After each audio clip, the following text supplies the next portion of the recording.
এইটো এটা খুব ভাল অনুভৱ যে আমাৰ গণতন্ত্ৰ খুব ভালকৈ আমাৰ দেশখনত চলি আছে। এইটো আমাৰ কাৰণে সমগ্ৰ দেশবাসীৰ কাৰণে এটা খুব ভাল মানে এটা পৰিচায়ক। এই যিটো আমাৰ প্ৰক্ৰিয়া যিটো চলি থাকে, আমাৰ ভোটাধিকাৰ আমি সকলোৱে সাব্যস্ত কৰোঁ। গণতন্ত্ৰৰ মূল ভেটি আমাৰ হৈছে ভোটাধিকাৰ, মানে ৰাইজৰ মতামত। আৰু এইবাৰ ভাবিছোঁ তিতাবৰত যিটো হ'ল, তিতাবৰৰ যিটো ইলেকশ্যন আমাৰ, এই ইলেকশ্যনটো গতানুগতিক ইলেকশ্যন নহয়। এইবাৰ সমগ্ৰ ৰাইজে মানে দলীয় সিদ্ধান্তক প্ৰত্যাহ্বান জনাই তেওঁলোকে একত্ৰিত হৈ ৰাইজ থিয় দিলে।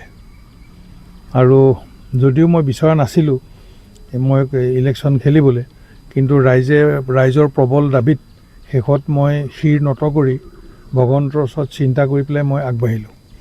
আৰু আমাৰ এই তিতাবৰৰ ইলেকশ্যনৰ যি ফলাফল হ'ব, এই ফলাফলে ভৱিষ্যতৰ দিনত এক খুব প্ৰাসংগিক বিষয় হিচাপে পৰিগণিত হ'ব বুলি মোৰ এই মুহূৰ্তৰ অনুভৱ। মই কালিলৈ পৰা মই চিন্তা কৰিছোঁ, মোৰ অলপমান কৃষি কৰ্ম আছে, কাৰণ আজি 4 দিন হ'ল মই পথাৰত হাল বাবলৈ লগাইছোঁ, বৰষুণ আছে। গতিকে মানে জেঠৰ মাহটো শেষ হোৱাৰ আগত মই আমাৰ যিটো ধান সিঁচি মই খেতি কৰোঁ, সেইকাৰণে মই মানে প্ৰায় 70% মাটি মই ধান সিঁচিবৰ কাৰণে মই উলিয়াব লাগে। গতিকে এই দিনকেইটাত মই সেই কৰ্মত মই অকণমান নিয়োজিত হ'ম।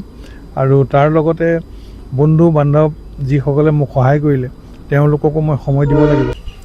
ভোটাৰ ৰাইজক এইটো তেওঁলোকে শান্তিপূৰ্ণভাৱে তেওঁলোকে নিজৰ ভোটাধিকাৰ সাব্যস্ত কৰক। গণতন্ত্ৰৰ আমাৰ আমি ৰক্ষা কৰাৰ কাৰণে প্ৰত্যেকজন আমাৰ সমাজৰ ব্যক্তিয়ে আমি গণতন্ত্ৰ আমি ৰক্ষা কৰিব লাগিব। গণতন্ত্ৰ ৰক্ষা কৰিলে আমাৰ দেশখন সুন্দৰকৈ